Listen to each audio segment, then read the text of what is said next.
Assalamualaikum warahmatullahi wabarakatuh. Perkenalkan, nama saya Rini Aprianti, mahasiswa Pascasarjana Program Studi Magister Pendidikan Dasar Universitas Terbuka semester 3 angkatan 2024. Pada kesempatan kali ini, saya akan menjawab tugas 2 pada mata kuliah Studi Komparatif Pendidikan Dasar di berbagai negara dengan menganalisis beberapa artikel baik yang terindeks Sinta maupun terindeks Scopus. Judul artikel yang saya ambil adalah mengenai peran pendidikan dalam mendorong kesetaraan gender di masyarakat. Adapun poin penting dalam artikel tersebut adalah poin pertama, gender merupakan pengembangan yang dibentuk, disosialisasikan, diperkuat, dan dilegitimasi dalam aspek sosial dan budaya.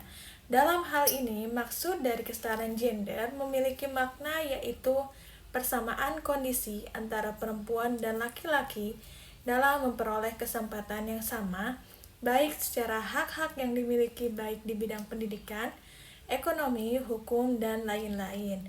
Menurut Hasita pada 2021 menyatakan bahwa kesetaraan gender diharapkan tidak ada lagi penetapan peran untuk gender tertentu, beban ganda, subordinasi, marginalisasi, dan kekerasan baik perempuan maupun bagi laki-laki.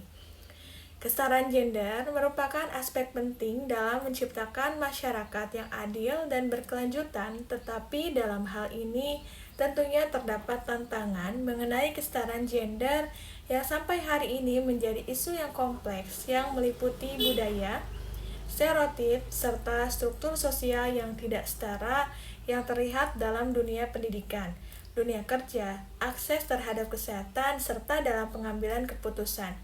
Oleh karena itu, peran pendidikan menjadi faktor yang sangat penting dalam mewujudkan kesetaraan gender. Pendidikan memiliki pengaruh besar dalam mengubah pola pikir, norma sosial, dan struktur sosial yang seringkali bias mengenai gender.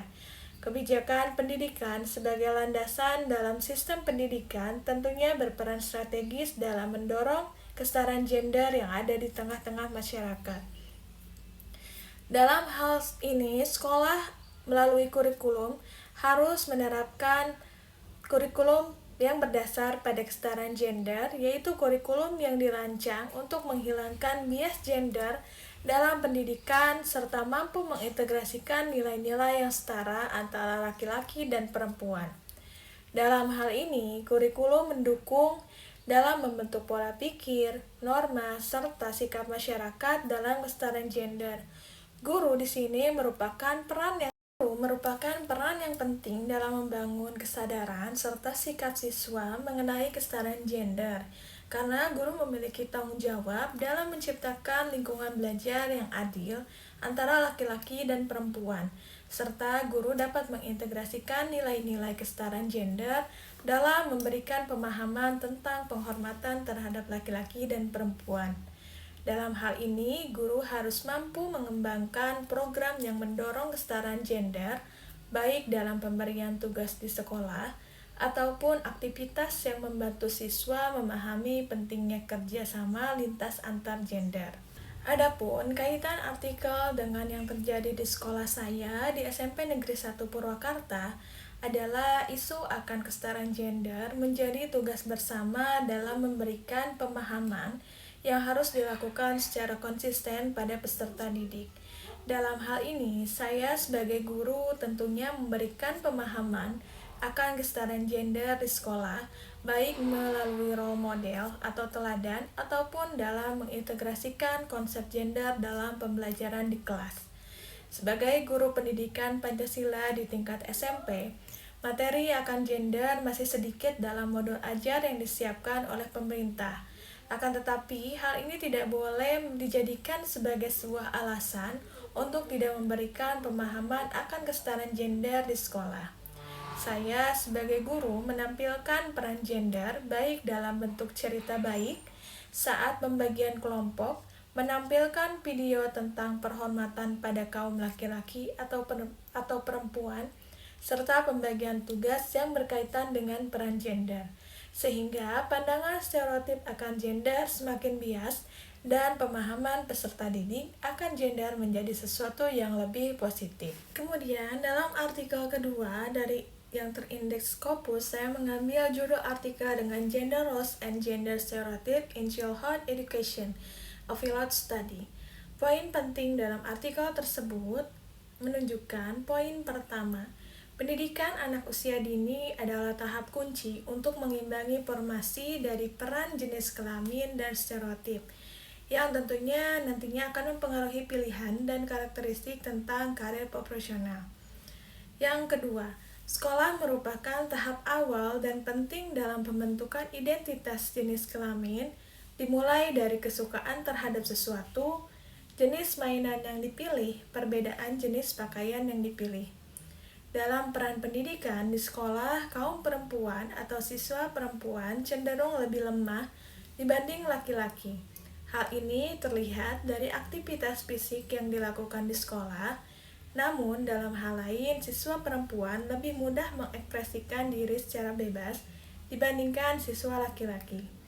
Dalam jurnal ini menyajikan tentang studi eksplorasi pada stereotip jenis kelamin dan peran pendidikan di masa kecil, khususnya dalam perilaku yang muncul pada anak laki-laki dan perempuan, dilihat dari jenis permainan tertentu. Dalam hal ini, perempuan dan laki-laki memiliki perbedaan yang signifikan dilihat dari tampilan fisik serta atribut yang dipakai sesuai dengan jenis kelamin masing-masing. Kaitan artikel dengan yang terjadi di sekolah saya adalah di SMP Negeri 1 Purwakarta, sekolah memiliki peran penting dalam tumbuh kembang peran kesetaraan gender. Hal ini terlihat dari perbedaan yang signifikan dari proses belajar di kelas antara laki-laki dan perempuan. Hasil belajar yang dicapai serta fisik yang berbeda antara laki-laki dan perempuan. Peran guru di sini sangat penting dalam mengembangkan pemahaman kesetaraan gender, agar peserta didik mampu menghormati serta menghargai kelemahan serta kelebihan masing-masing jenis kelamin, sehingga nantinya tidak ada pandangan bahwa laki-laki harus selalu lebih unggul dari kaum perempuan atau siswa perempuan. Dalam hal ini, secara fisik, laki-laki memang memiliki keunggulan dalam aktivitas fisik. Hal ini terlihat dari pembelajaran olahraga. Namun dalam pembelajaran yang non-fisik, biasanya siswa perempuan jauh lebih unggul daripada siswa laki-laki. Sehingga perbedaan ini tidak boleh menjadi penghalang untuk menghormati satu sama lain. Terima kasih sudah menyimak video ini. Mohon maaf jika ada kekurangan. Wassalamualaikum warahmatullahi wabarakatuh.